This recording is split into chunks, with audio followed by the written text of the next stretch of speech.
자, 여러분의 다음 세대들을 한번 생각해 보십시오. 자녀, 손자, 손녀까지 한번 생각해 보십시오. 그리고 그 다음 세대가 하나님을 기억하고 있나요?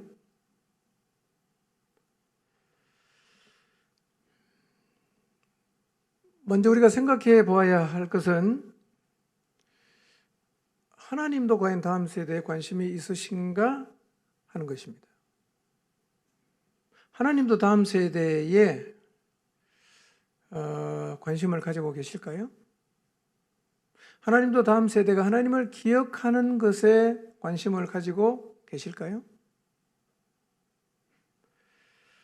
우리는 지금 우리의 다음 세대들이 하나님을 기억하는 자리로 돌아오게 하는 일에 최선의 노력을 기울이고 있습니다. 지난 월요일부터 40일을 작정하여 기도하고 있고 마지막 주간에는 금식하며 기도하려 하고 있습니다. 아마 중간에 한 주쯤은 우리가 저녁 기도에도 할 계획입니다. 뿐만 아니라 이들을 돌아오게 하는데 사용하라고 많은 분들이 헌금을 하셨습니다. 대가가 필요하다면 그것이 무엇이든 기꺼이 치르겠다는 마음으로 다음 세대들이 하나님을 기억하는 자리로 돌아오게 하는데 우리가 힘을 다하고 있습니다. 자, 이렇게 다음 세대들을 하나님께 돌아오게 하는 일에 이렇게 대가를 지불하고 헌신하는 것이 당연히 해야 되는 일인가요? 아니면 지나친 일인가요? 그냥 본인이 알아서 하게 내버려 두지. 굳이 그냥 그렇게 싫다는데 자꾸 신앙을 물려주려고 하는가? 우리가 지나치게 호들갑을 지금 떨고 있는 걸까요? 정말 신앙은 개인의 자유이기 때문에 그냥 본인이 알아서 불교를 가든 이슬람을 가든 무교를 하든 그거는 본인의 선택이다고 버려 두어야 할까요?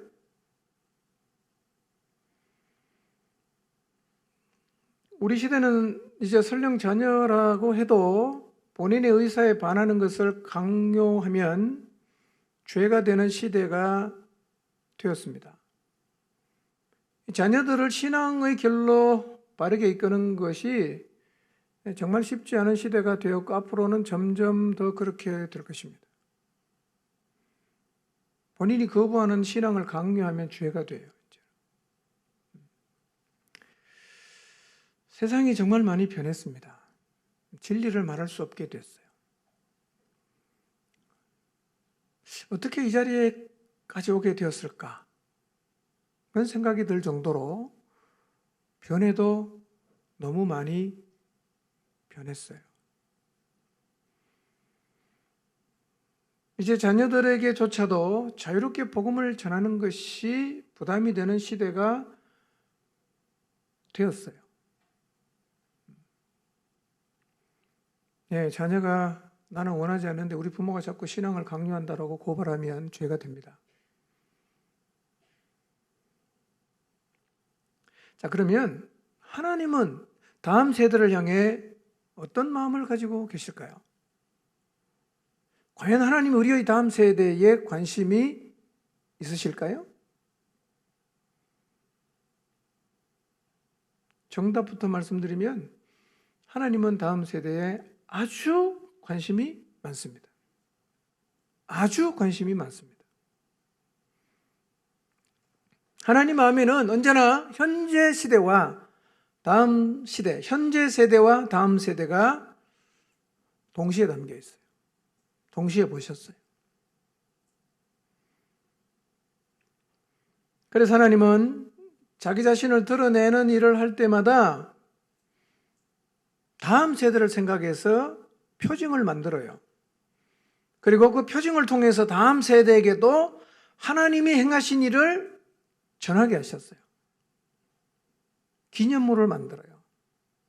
그리고 이 기념물을 통해서 하나님을 다음 세대 사람들에게 전하라고 하십니다. 굉장히 하나님은 다음 세대 관심이 많아요. 아직 태어나지도 않은 후손들을 하나님은 늘 가슴에 담고 계시고 기억하고 계십니다. 여호수아 4장 4절에서 7절입니다. 읽지는 않겠습니다. 여리고를 목전에 둔 이스라엘 백성이 여호수아와 함께 요단강을 건넜습니다. 근데 그때 요단강을 건널 그 시기는 요단물이 항상 언덕에 넘칠 정도로, 그러니까 뚝에 물이 찰랑찰랑할 정도로 물이 많은 시기입니다. 그러니까 하나님은 언약궤를 맨 제사장들의 발이 물에 잠겼을 때 물이 위에서는 끊어지고 밑에는 쌓여요. 그래서 이스라엘 백성은 그렇게 물이 넘치는 요단강을 마른 땅처럼 건너갔어요.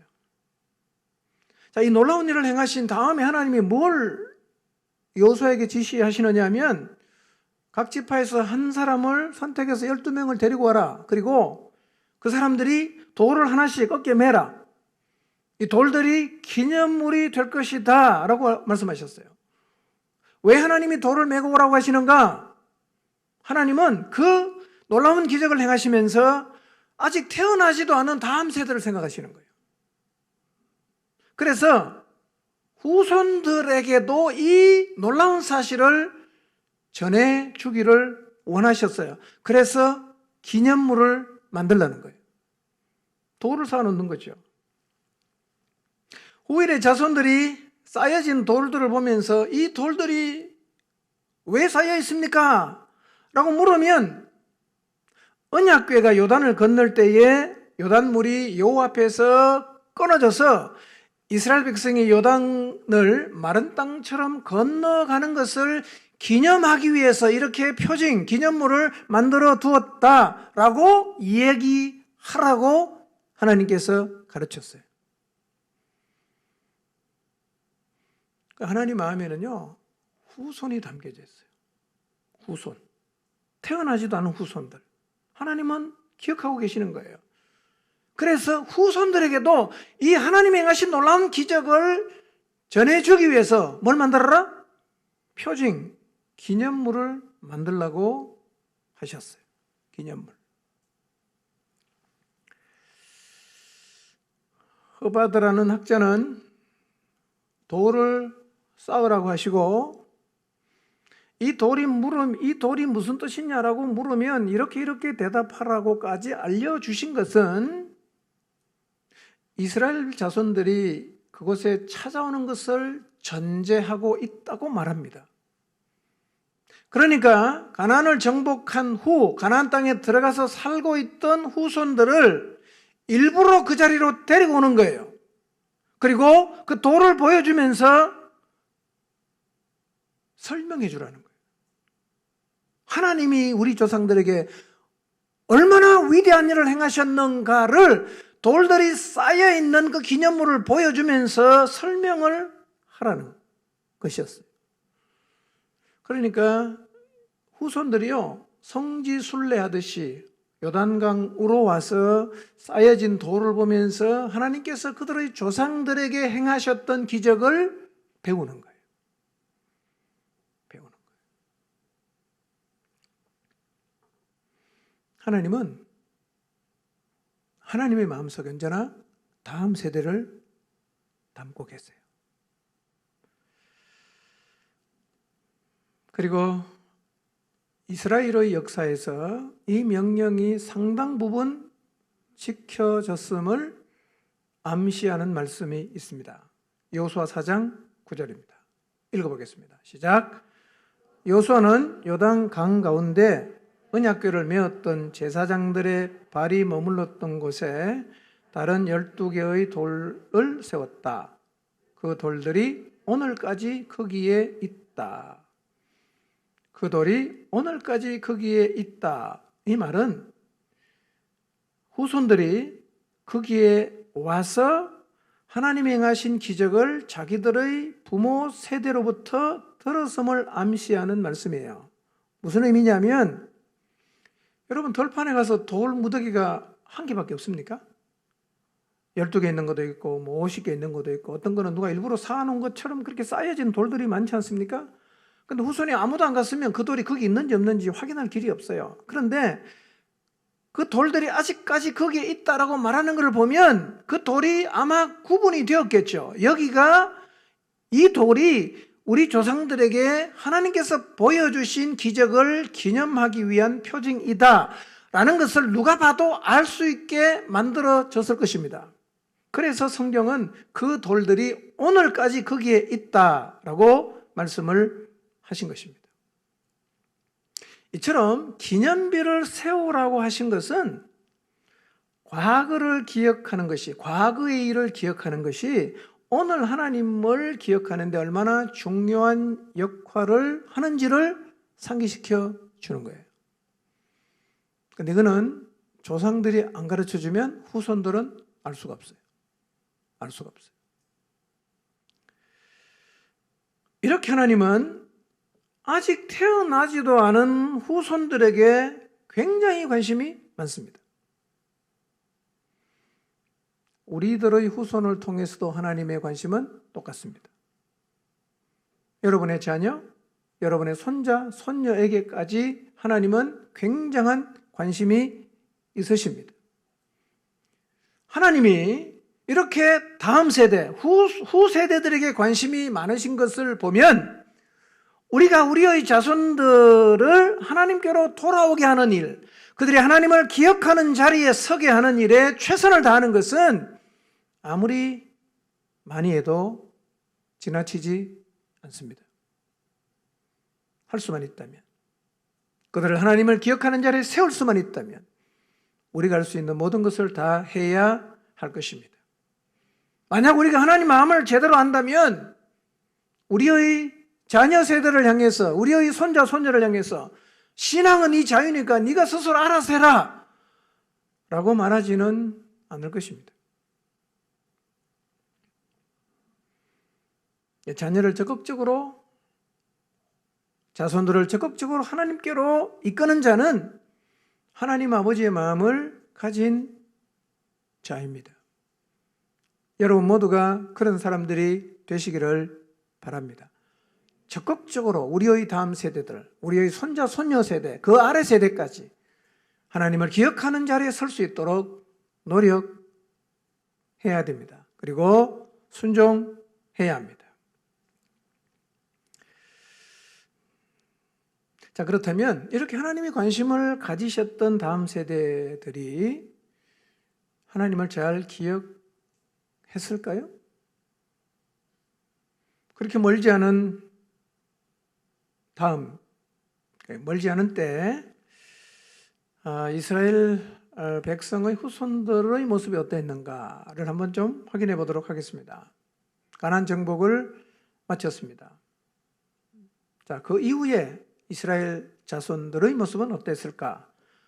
사사기 2장 7절에서 12절인데요. 자, 7절, 8절만 한번 읽어보겠습니다. 7절만 읽어보겠습니다. 시작. 온 백성은 여호수아가 살아있는 동안 주님을 잘 섬겼다. 그들은 여호수아가 죽은 뒤에도 주님께서 이스라엘에게 베푸신 큰 일을 모두 눈으로 직접 본 장로들이 살아있는 동안에는 주님을 잘 섬겼다. 10절 시작. 그리고 그 세대의 사람들도 모두 죽어 조상들에게로 돌아갔다. 그들이 죽은 뒤에 새로운 세대가 일어났는데 그들은 주님을 알지 못하고 주님께서 이스라엘을 돌보신 일도 알지 못하였다 그랬어요. 여호수아가 살아있는 동안 백성들은 주님을 잘 섬겼어요. 110세 여호수아가 죽은 이후에도 이스라엘에게 베푸신 큰 일을 모두 두 눈으로 보았던 장로들이 살아있는 동안에는 주님을 잘 섬겼어요. 근데 그 세대 사람들이 다 주님께로 돌아가고 다음 세대가 일어났는데 성경은 이 세대를 이렇게 설명하죠. 이들은 주님을 알지 못하고 주님께서 이스라엘을 돌보신 일도 알지 못했다라고 기록하고 있어요. 무슨 얘기입니까? 후세대들에게 신앙을 교육하는 일이 제대로 안 되었다는 얘기입니다. 제대로 안 됐어요. 그러니까 어떻게 돼요? 다음 세대가 다른 세대가 되어버린 것입니다. 여러분, 한 세대의 체험이 다음 세대의 신앙의 유산이 될 수가 있습니다. 오늘 여러분이 하나님을 깊이 경험한 그 체험이 여러분의 다음 세대에게는 굉장히 중요한 신앙의 유산이 될 수가 있습니다. 그런데 불행하게도 여호수아가 죽은 후에 형성된 새로운 세대는 이 하나님의 놀라운 은총에 대해서 몰랐어요. 그래서 다른 세대가 되고 말았습니다. 그리고 그들은 전성은 유산으로 물려받았지만 신앙을 유산으로 물려받지는 못했어요. 오늘날로 말하면 거의 종교인이 되어버렸다는 겁니다. 다른 세대가 됩니다. 어떻게 하냐? 가나안 땅에 있었던 신들을 섬깁니다. 바알을 섬깁니다. 아세라를 섬깁니다. 어떤 경우에는 몰렉도 섬깁니다. 주님 보시기에 악한 행동을 일삼습니다. 하나님을 버리고 그 땅의 신들을 따르고 그 땅의 신들을 경배하고 하나님을 진노하게 했습니다. 그런데 이 사사기의 세대는 마치 우리 시대를 보는 것 같아요. 한국 땅에 복음이 들어온 것이 100년이 이제 훨씬 넘어가고 있습니다. 100년을 넘기면서 하나님을 섬기던 세대가 몇 대나 이렇게 이제 바뀌었어요. 세대가 계속 바뀌었죠. 복음을 받아들인 첫 세대가 세상을 떠났습니다. 순수하게 하나님 말씀에 순종하면서 하나님의 놀라운 은혜를 입었던 첫 세대를 통해서 하나님의 역사를 기억하고 있던 세대들도 세상을 떠나갔습니다. 그리고 하나님이 베푸신 역사를 거의 보지 못했던, 그래도 조금 냄새라도 나는 그런 세대들도 이제 하나씩 둘씩 세상을 떠나고 있습니다. 그리고 그들 다음에 일어난 세대는 하나님을 알지 못합니다. 점점 다른 세대로 변하고 있어요. 한국 교회에 이런 일이 올 줄은 우리가 생각하지 못했습니다. 모든 자녀들이 다 예수님을 자동으로 믿을 줄 알았어요.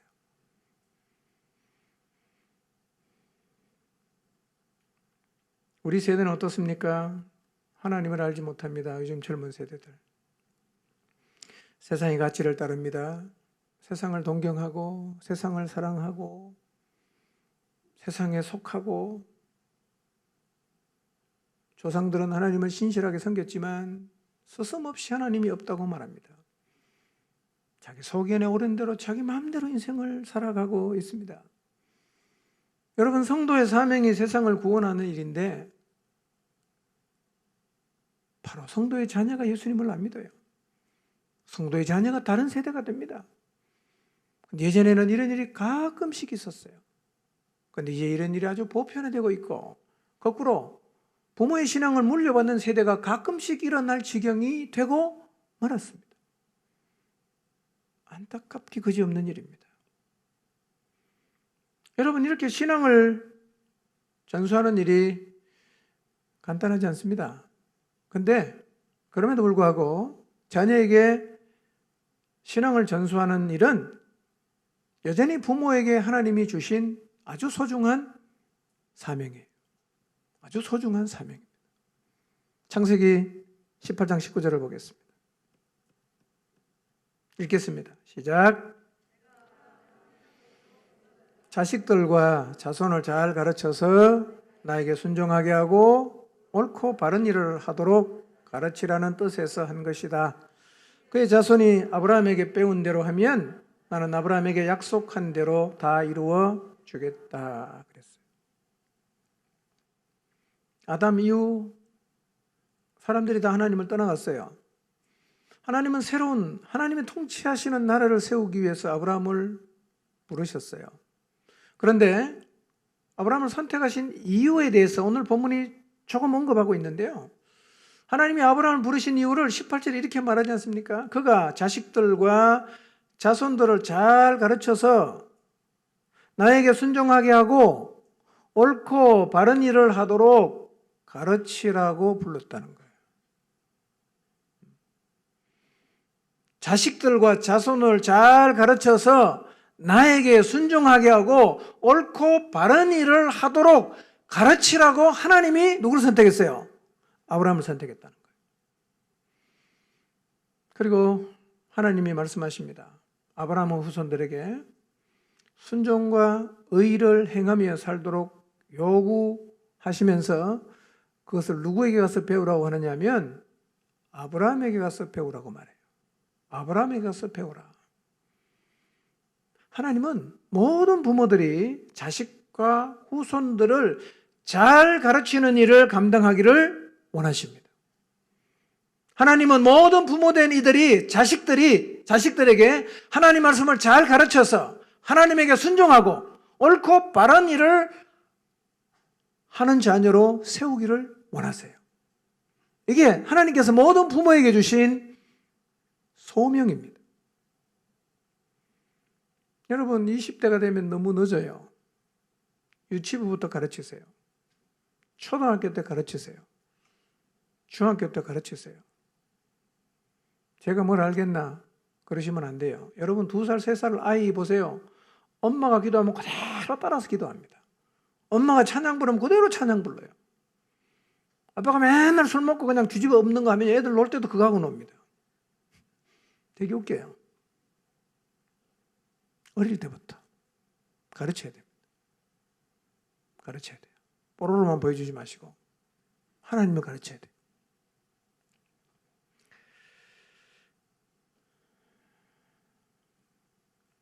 여러분 이제 다음 세대 하면 자식만 생각하지 마세요. 손자, 손녀까지 생각하시고 돌에 살아있다면 정손자, 정손녀까지 우리가 자손으로 보고 가르쳐야 됩니다. 엄마 아빠도 가르치고 할아버지 할머니도 가르치고 정조 할아버지 정조 할머니도 가르쳐야 됩니다. 여러분 우리 모두는요 적어도 우리의 자녀 세대는 다 하나님을 기억하고 하나님을 섬기는 세대가 될 거라고 다 믿었어요. 우리 자녀 세대가 하나님을 잊는 일 결코 일어나지 않을 것이라고 우리가 생각했습니다. 근데 이제는요 그렇게 되리라고 장담하기가 어려워졌습니다. 왜 그렇습니까? 우리가 사는 세상은 일단 진리를 거부합니다. 이제는 거부하는 수준을 떠나서 대적합니다. 대적합니다. 근데 우리 자녀가 이런 세상에서 공부를 해요. 네, 성경이 마치 잘못된 책인 것처럼 진리가 너무 좀 편향된 종교적인 주장인 것처럼 그렇게 아이들이 학교에서 공부를 하면서 인식을 합니다. 성경이 이상한 책이다. 네. 그래서 성경을 진리로 믿고 가는 부모가 도리어 이상하게 보여지는 현상들이 이미 일어나고 있어요. 그런데 우리는 자녀에게 하나님을 전혀 안 가르쳐줘요. 세상은 하나님이 없다고 계속 가르칩니다. 세상은 성경이 틀렸다고 계속 가르칩니다. 우리는 아이들에게 아무것도 안 가르치고 공부만 열심히 하라고 합니다. 어느 순간 보니까 얘네들이 하나님 완전히 떠나갔어요. 아주 당당하게 말합니다. 하나님 없다고. 너무 늦어요, 그때는. 어떻게 하면 우리의 다음 세대가 하나님을 기억하게 할 수 있을까요? 어떻게 하면 우리의 자손들이 신앙을 이어받는 다음 세대로 서게 할 수 있을까요? 이 질문에 대한 답을 오늘 본문에서 찾아보도록 하겠습니다. 오늘 우리가 읽은 본문은 2가지의 내용을 담고 있습니다. 3절에서 10절까지의 내용은 무교절을 어떻게 지켜야 되는지, 무교절을 지키라고 하시면서 무교절을 지켜야 되는 규례를 쭉 설명하고 있고요. 11절에서 16절까지는 같은 6월절 때 이 장자를 어떻게 하나님 앞에 봉헌하는지에 대한 내용을 설명하고 있습니다. 이 말씀을 잘 읽어보면 이 다음 세대들에게 어떻게 하면 하나님을 기억하게 할 수 있는지에 대한 비결이 기록되어 있어요. 자, 먼저 13장 3절에서 10절 말씀인데요. 자, 5절만 읽어보겠습니다. 읽습니다. 시작. 주님께서 당신들의 조상에게 주신다고 맹세하신 젖과 꿀이 흐르는 땅, 곧 가나안 사람과 헷 사람과 아모리 사람과 히위 사람과 여부서 사람의 땅에 이르게 하시거든 당신들은 이달에 다음과 같은 예식을 지키십시오 하면서 무교절을 지키라고 말씀하시는 거예요. 이렇게 지켜야 된다. 다음 세대들이 하나님을 기억하는 자리에 서려고 하면 현재 세대가 하나님의 규례를 지켜야 합니다. 현재 세대가 하나님이 주신 규례를 지켜야 합니다. 오늘 3절에서 10절의 말씀은 너희가 가나안 땅에 들어가면 무교절과 유월절을 지키라고 말씀하십니다. 그리고 6절 이후에 보면 구체적으로 무교절을 지키는 기간 동안 누룩을 넣지 않는 빵을 먹어야 되고 또 집에 누룩을 넣은 빵이나 누룩을 보이게 해서는 안 된다.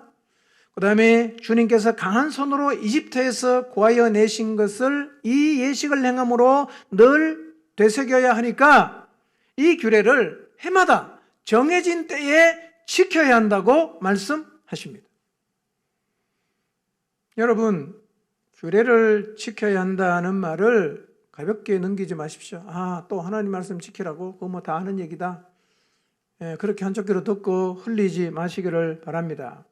여러분, 다음 세대에게 여러분이 하나님을 전해주기를 원하십니까?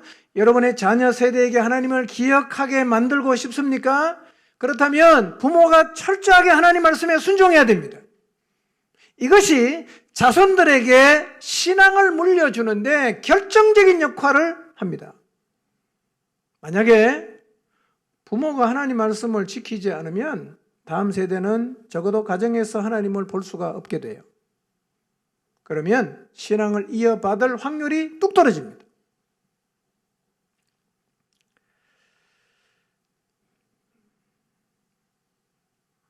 청년들에게, 젊은 애들에게 하나님 말씀을 가르쳐요. 하나님 이렇게 말씀하셔서 이렇게 살아야 된다. 그런데 이렇게 대답하는 청년이 있어요. 우리 엄마 아빠 그렇게 안 살던데요. 엄마 아빠가 그렇게 안 산대요. 아무리 가르쳐도 엄마 아빠가 안 사니까 얘가 갈등을 합니다. 어느 게 맞냐 이거예요. 우리 엄마는 그렇게 안 살던데, 우리 아빠 그렇게 안 살던데, 갈등을 합니다. 여러분, 부모가 하나님 말씀대로 순종 안 하면 그 자식에게 신앙이 내려가는 것은 확률이 뚝 떨어집니다. 뚝 떨어집니다.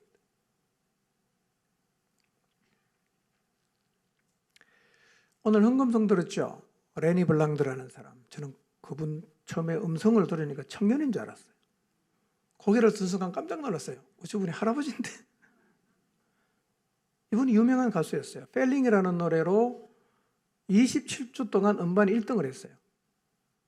어느 날 마약을 하던 친구에게 전화가 왔어요. 나 구원받았어. 넌 어떠니? 전화를 받았어요. 이 친구가, 이 블랑드라는 친구가 어릴 때 교회를 다녔거든요. 근데 이 말을 듣고 너무 충격을 받았어요. 그럼 모든 걸 정리하고 고향으로 내려갑니다. 고향에 성가대 지휘를 하고, 그래서 만들어진 노래 중에 하나가 그거예요. 주님과 같이 내 마음 만지는 분이 없다. 이 사람의 삶을 알고 나니까 이 사람의 노래가 정말 새롭게 다가왔어요. 삶을 알고 나니까. 삶이 없는 말은 힘이 없습니다. 부모가 아무리 신앙을 가르쳐도 안 살면요, 자녀에게 그 얘기는 하나도 중요한 얘기가 아니고 들을 만한 가치 있는 얘기가 아니에요. 살아야 돼요, 부모가. 이것이 자녀에게 신앙을 물려주는데 결정적인 역할을 합니다. 여러분, 여러분의 다음 세대 정말 하나님의 사람으로 자라기를 원하십니까? 부모된 우리가 먼저 살아야 돼요. 규례를 지켜야 됩니다. 지켜야 돼요. 여러분, 사사기 세대를 기억해 보세요. 여호수아가 죽은 뒤에도 주님께서 이스라엘에게 베푸신 큰 일을 모두 눈으로 직접 보았던 장로들이 살아있는 동안에는 안 떠나갔어요. 본 사람은 안 떠나갔어요. 그런데 그 세대가 죽고 하나님이 베푸신 일을 보지 못한 세대는 하나님을 떠나갔어요.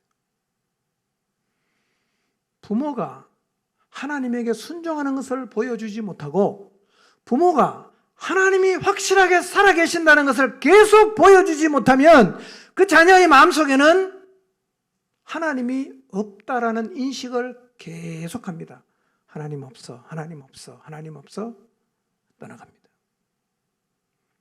여러분의 자녀는 여러분을 보면서 하나님이 있다고 느낄 것 같습니까? 하나님이 없다고 느낄 것 같습니까? 여러분의 자녀가 하나님이 없다고 느끼는 삶을 살면서 그들에게 아무리 성경을 가르쳐도 소용없어요. 삶이 따르지 않는 사람의 말은 힘이 없습니다. 여러분, 정말 진실되게 살아가는 사람은 말이 어눌해도 그 말은 굉장히 마음을 울리지 않습니까? 어눌한 말 한마디가 삶을 뒤집어 엎어요. 뭐 때문에 그렇습니까? 삶이 있으니까요. 순종하셔야 돼요. 부모가 하나님의 규례에, 하나님 말씀에 순종해야 됩니다. 자녀의 가장 큰 갈등이 뭔지 아세요? 부모가 믿는 하나님 정말 있을까? 있다면 어떻게 저렇게 살 수 있지? 자식들이 그걸 보면 갈등하는 거예요.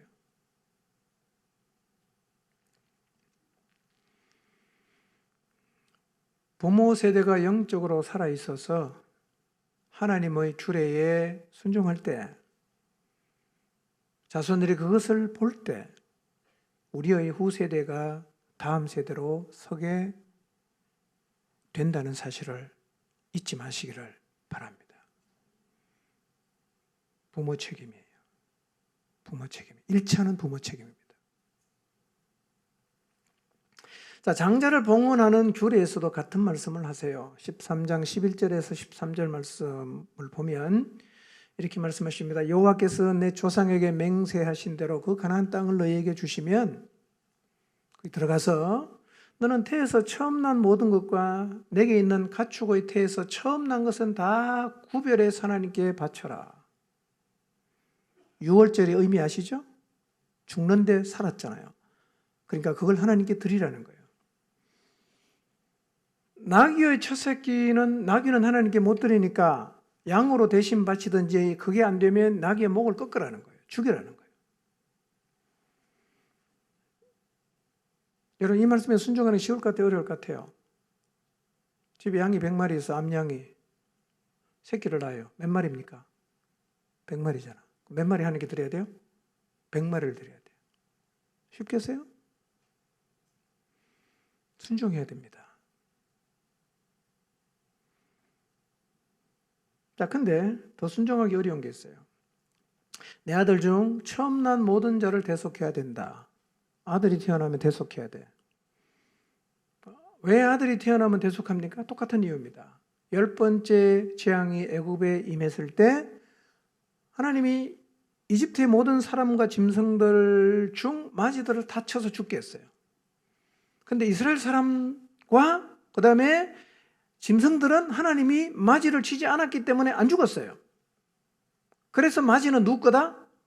하나님 거다. 그래서 마지가 태어나면 사람은 죽이면 안 되잖아.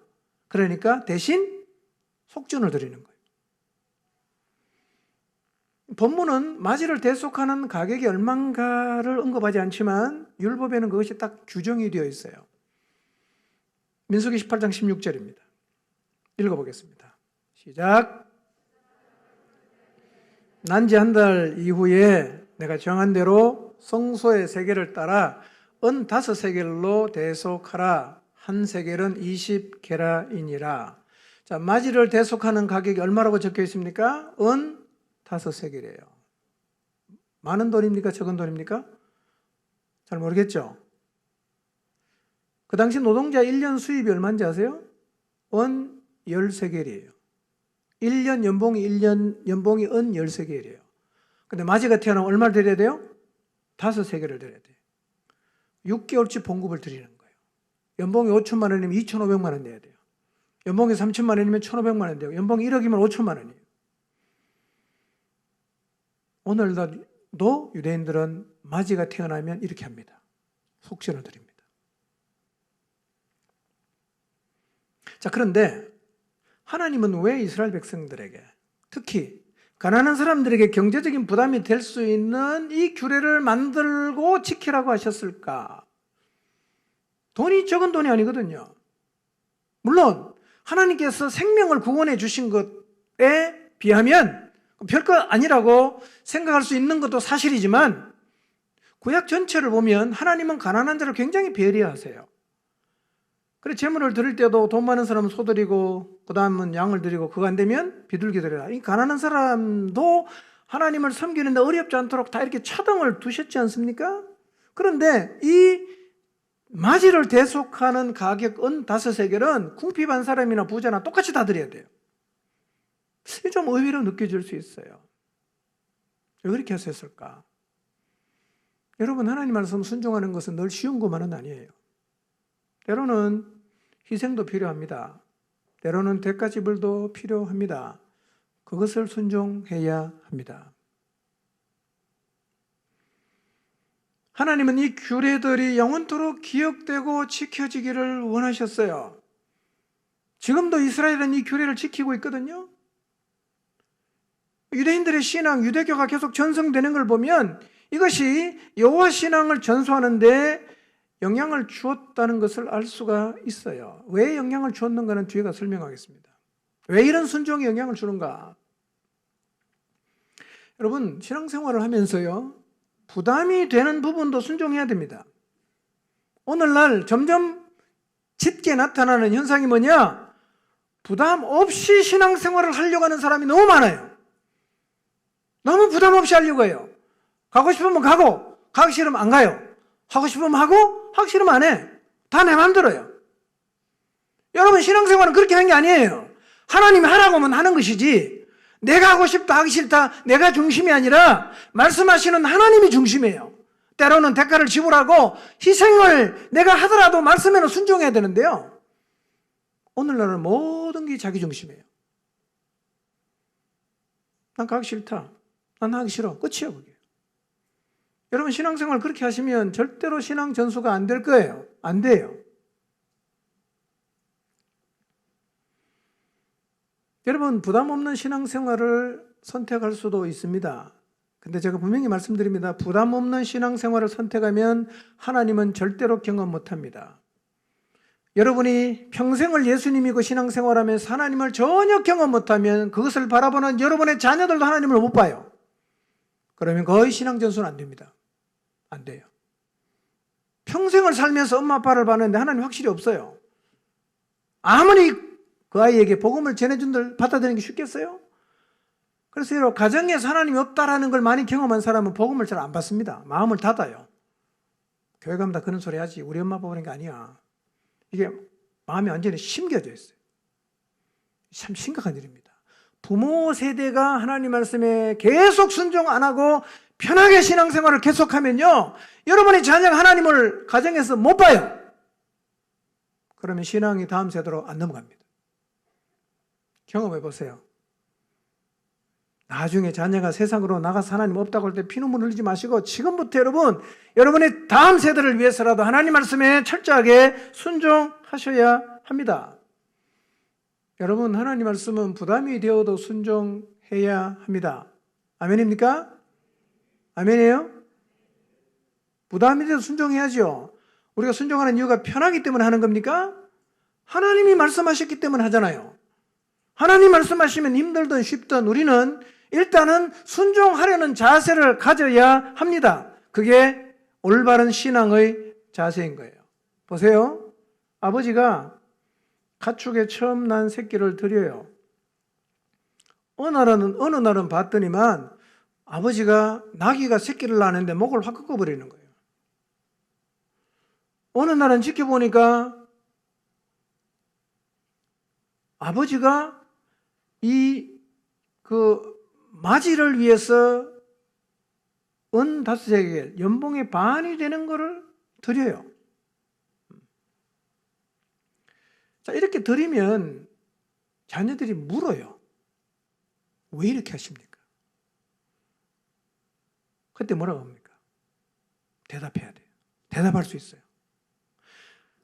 여러분, 우리가 신앙생활을 제대로 해서 우리의 자녀가 왜 그렇게 하느냐고 물을 수 있게 살아야 돼요.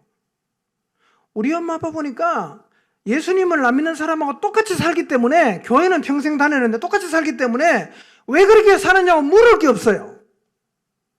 교회 가기 싫으면 안 가요. 개중 있으면 주일날 놀러 가버립니다. 저녁에도 피곤하면 안 가요. 11조 마음대로 떼먹어요.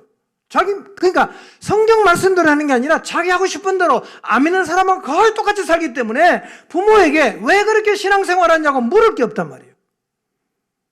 그러니까 뭐가 없겠어요? 대답할 일이 없어요. 이러면 신앙 전수는 안 돼요.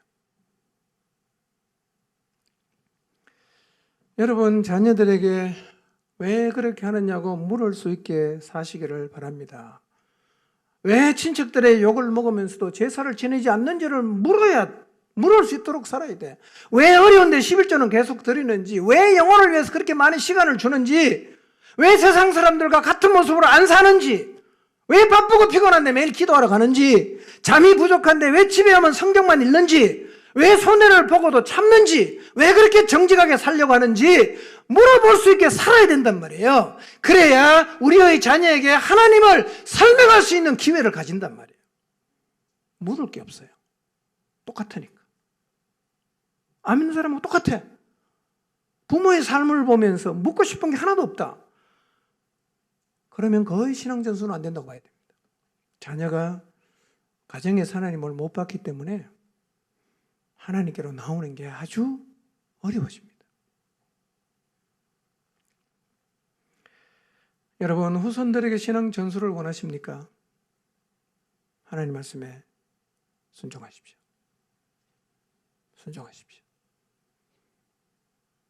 쉽게 신앙생활을 하려고 하지 마시고 확인해 보세요. 아, 하나님이 진짜 이렇게 살라고 하셨구나. 그러면 순종해야 돼요.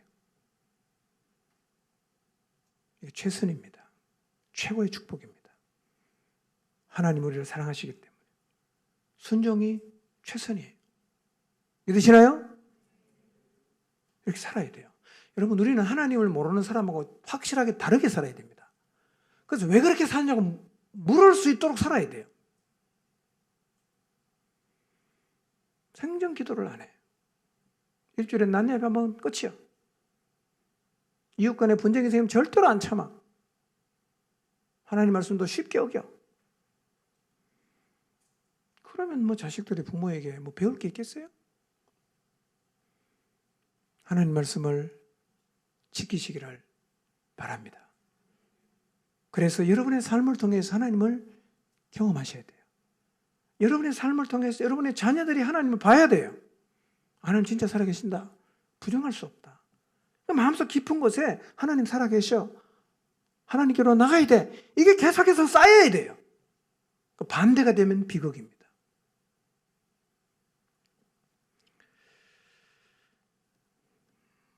두 번째로 우리의 후손들에게 하나님을 기억하게 하려고 하면 자녀들에게 하나님을 가르쳐야 돼요.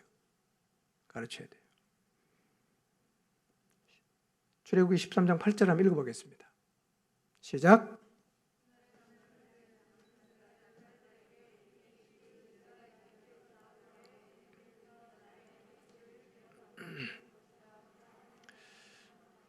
예, 무교절을 지켜요. 첫째 날에도 성회를 하고 마지막 날에도 성회를 해요. 그리고 그날에 당신들은 당신들 아들, 딸에게 이 예식의 의미가 뭔지를 설명해 주라는 거예요. 왜 내가 이렇게 매일 기도하는지, 내가 왜 이렇게 제사를 안 지내는지, 우리가 지금 어렵지만 왜 11조를 해야 되는지, 왜 다른 사람을 위해서 내가 살아야 되는지 설명해 주라는 거예요. 가르쳐 주라는 거예요.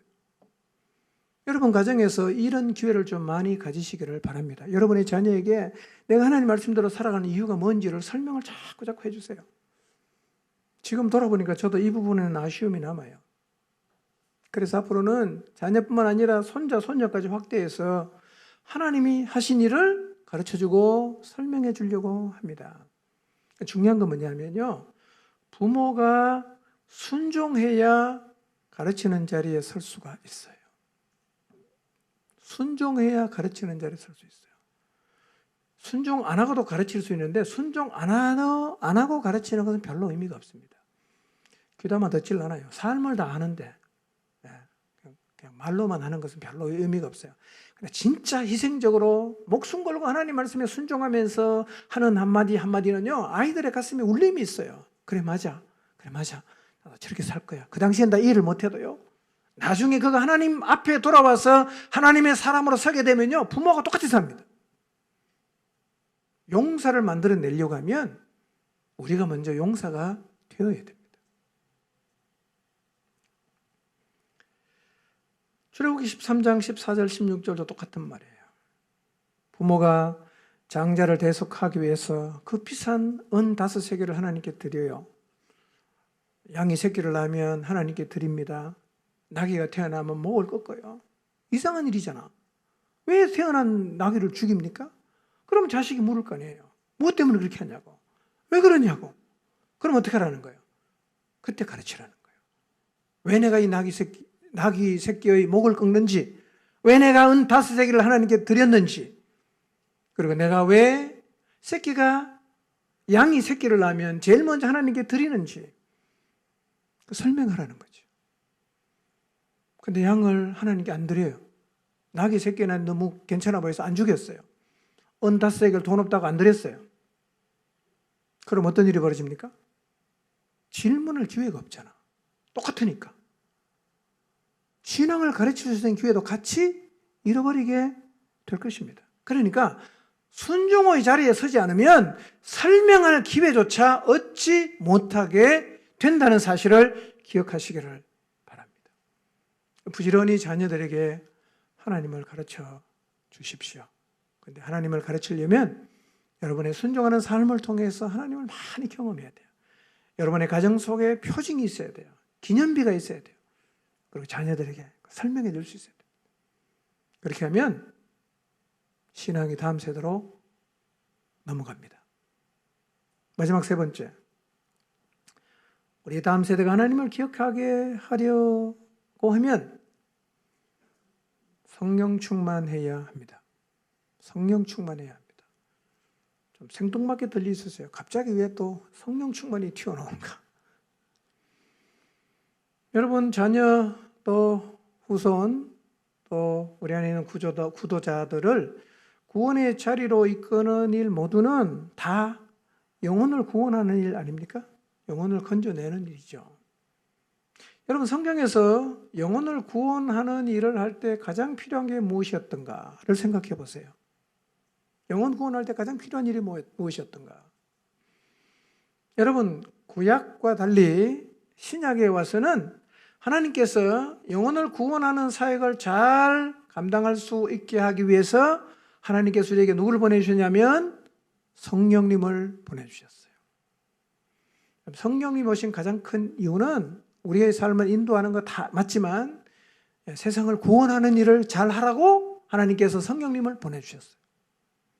세상을 구원하는 일, 어둠에 갇힌 영혼을 구출하는 일을 잘 하라고 성령님을 보내주셨어요.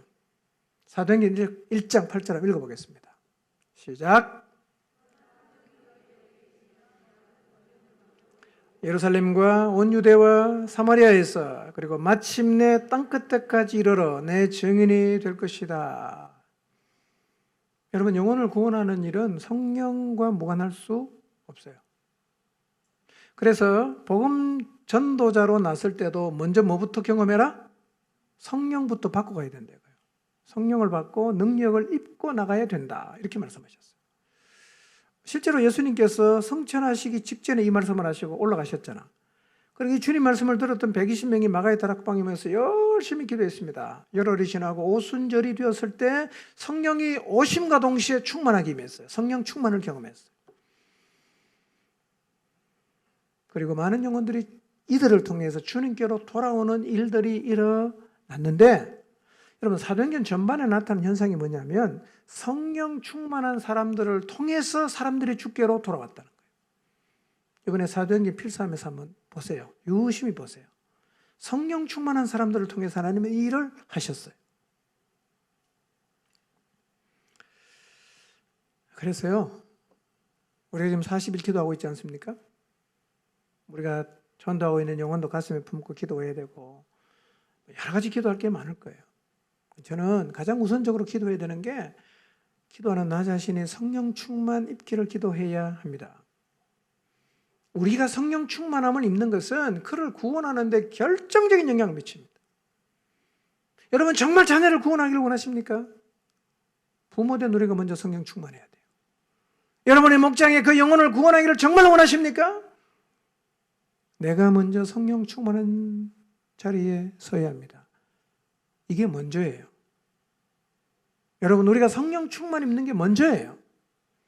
우리 모두가 성령의 충만함을 입는다면 우리를 통해서 하나님께서 영혼들이 주께로 돌아오게 하는 굉장히 놀라운 일을 행하실 것입니다.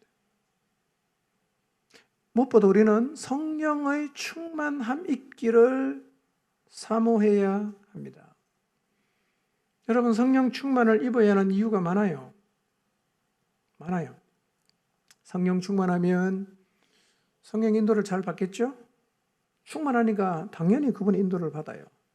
성령 충만하면 하나님이 걷게 하시는 길을 잘 걸어갈 수 있어요. 인도자가 훌륭하시니까. 성령 충만하면 사단이 방해하고 공격해도 넉넉하게 이길 수 있어요. 절대로 안 넘어집니다. 완주할 수 있습니다.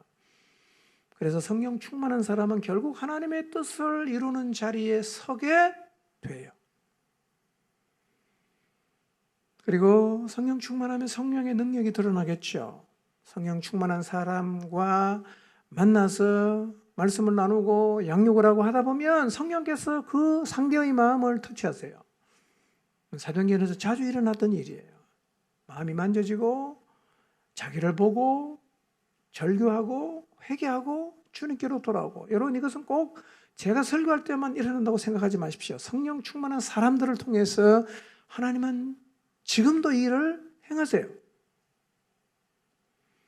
뿐만 아니라 여러분 이런 것도 굉장히 중요한데요. 성령 충만하면 인격에도 영향을 줘요. 인격에도요. 소심한 사람이 담대해집니다. 정말 한 명도 가슴에 담을 수 없던 사람이 사람을 담을 수 있게 돼요. 마음에 안 들면 늘 등을 돌리는데 용서할 수 있게 돼요. 금방금방 안 되면 막 화를 내는데 기다릴 수 있어요. 힘든 상황 견딜 수 있어요. 놀라운 일입니다. 성령 충만합니다. 그리고 지체들뿐만 아니라 믿지 않는 사람과도 좋은 관계를 가질 수가 있어요. 그러니 우리가 성령 충만하면요, 우리의 자녀뿐만 아니라 구도자들을 구원의 길로 이끄는 일에 정말 귀하게 쓰임받을 수 있어요.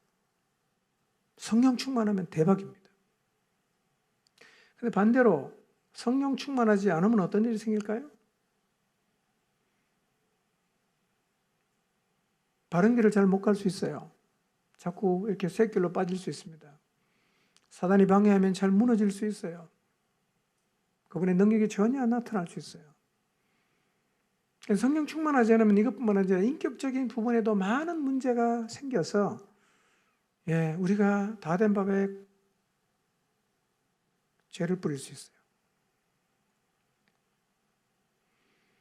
여러분 성령 충만하지 않으면 기질 들어가잖아요. 성격대로 가잖아. 죄성이 드러나잖아. 잘 못 참아. 성질 확 냈습니다. 다 된 밥에 죄를 확 뿌린 거죠. 탐욕을 못 밀어내. 그래서 관계 속에서 막 그냥 욕심을 부렸어. 상대의 마음을 닫게 만들죠. 정욕을 못 이겨. 이 말이 조절이 안 돼. 막 나가는 거예요.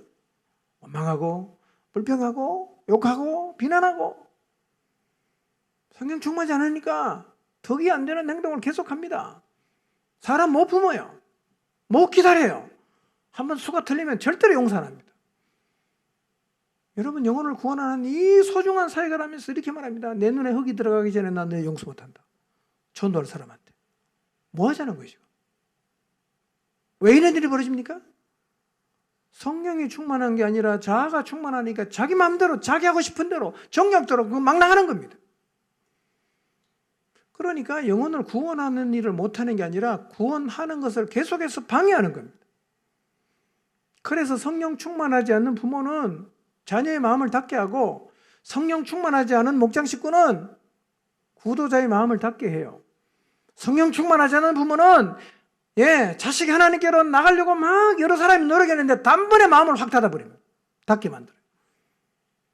반감을 갖게 만들어요. 그래서요, 성령 충만하지 않으면 우리가 디딤돌이 되는 게 아니라 거침돌이 돼요. 열심히 기도해서 다 만들어놨는데 한 방에 끝내버립니다. 한 방에 구원의 자리를 끝나는 게 아니라 한 방에 하나님을 향해 마음을 닫게 만들어버려요. 왜 이렇게 됩니까? 성령 충만하지 않고 자기가 충만하면 이렇게 돼요. 여러분, 그렇기 때문에요, 성령 충만함을 간구해야 합니다. 매일 이 기도하십시오.